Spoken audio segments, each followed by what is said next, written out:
Welcome to Cooking with Coach. Today we're going to talk about filling the void with the things that you want in your void. Not things that others may have implemented, but things that you want, things that make you happy. How are you going to do that in the kitchen, Coach? I got some cheesy crab stuffed mushroom caps. See, I like crab. I like cheese. I just like mine gluten-free. But it gives me that burst of flavor at the end that I want because I fill the void with the things that I want. You know, it's okay if don't nobody like it, but most of the time they do. Most of the time they do. You know, I'm not gonna waste a lot of time today. I'm gonna go right in on these mushroom caps. Oh man, got the toasted breadcrumbs on the top. Oh Lord have mercy. And you know, I like several different cheeses in mine. I got pepper jack, got a little provolone, I got a little sharp cheddar, all gluten free. And you see a fork and a knife, not for Coach. I like that one big bite, and I'm going in right now.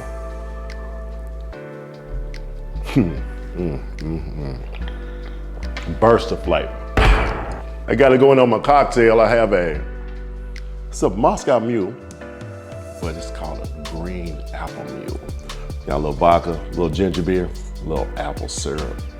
Because we gotta keep it festive, because it is holiday season. Oh my, that apple with that ginger beer is amazing. I tell you, I just thank y'all for tuning in to Cooking with Coach, and I just want you to remember, you got a void. You have the right to fill it with the things that you wanna see.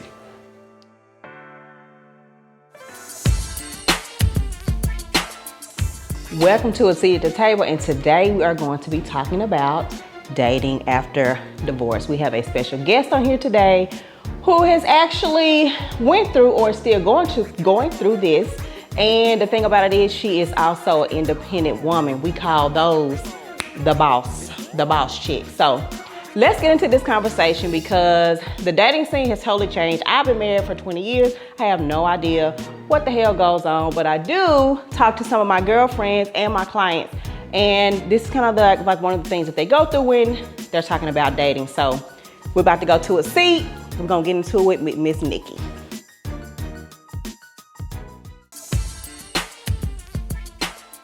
What's up, guys? Welcome to A Seat. I am Demi. I'm ready.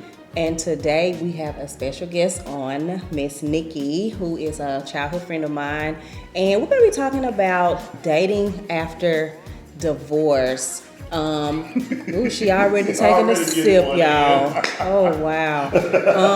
I can't relate to dating after divorce because obviously I'm still married. However, I can relate to the whole boss chick persona and being an independent woman. So how is it different before you got married, when you were dating, and now that you're divorced and you're dating? Like, is there a difference? So before I got married, if I gave you the attention, you had the attention. Mm-hmm. Now it's like, I can give you, and you attention because I'm not looking for that long-term commitment. Okay. Back then I was. Okay.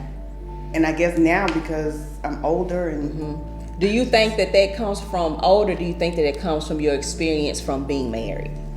More so my experience from being married. Okay. So, do you think that, I'm curious about, you said that you're not looking for a committed relationship, but what's that special thing that a guy could have that could make you change your mind?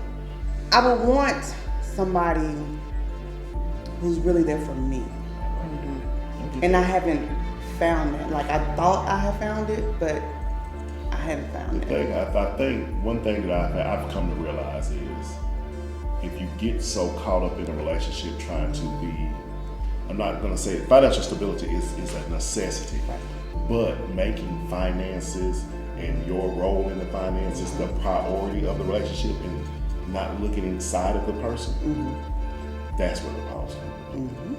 The biggest thing I've faced so far is the men I've met want loyalty without commitment. Mm. Ooh. Okay. Meaning they want me, if I'm talking to them, they're the only guy I can talk to. but they're free to talk to whomever they please. I think that falls back into hierarchy, guys. I think we got like back on the last episode, but Where did it come from? So that's what I've experienced, and being in the position that I am now is like, I don't have to do that. right. You know, just as much as he wanted me, the next will want me as well. So no, no, boo-boo, I'm good. I'm just trying to figure out, I mean, is this something that is voiced or is it just supposed to be understood? So I've had a couple to voice it. Oh, can I please ask what the reasoning was behind it? So one reasoning was, you know, I don't want whoever you're talking to, they get in their feelings and then they come looking for me.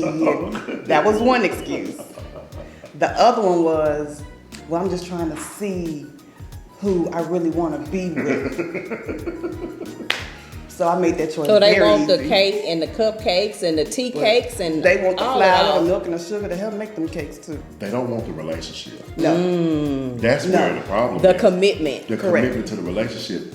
This sounds more like a physical thing to me. Correct. You know, and so they need to ask themselves, what are you doing? You know, don't put me in the driver's seat of making a decision to be committed while you decide if you even know what the word means. Correct. You know, because I'm not just going to be your sex buddy. Correct. Why do you think sometimes it's so much harder for men to commit? And I know it's probably even harder because sometimes they may be feeling like they don't have anything to offer because you are so independent. So they kind of use that line as a crutch. I mean, what do you... Well, we're chasers from the beginning. We're chasers, you know, for a lack of a better way to say it, it's like the woman's the prey. You know what I'm saying? So you have to plot and you have to scheme, you have to figure it out.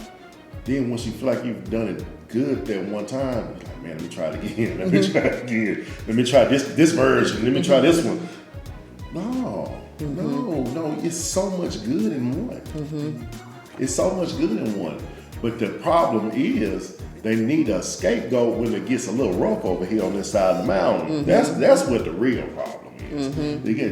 It's more than just committing to the person. It's committing to a lifestyle. It's committing to a mentality. It's committing to commitment.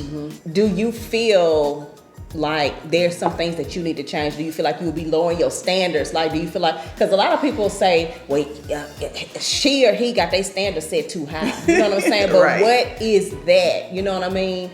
So at this point in my life, I just want to be happy.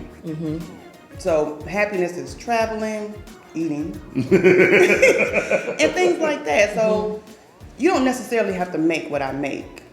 If you can help me be happy in the life that I'm choosing to live, I'm okay with that. You don't have to be the CEO. You don't have to be that supervisor, but you also can't be the fry cook at McDonald's either. Understood. So, you know, I'm at the age now. I'm too old to help you rise. Now you either have to be there and going, or you're there and content. Yeah. You're not a babysitter anymore.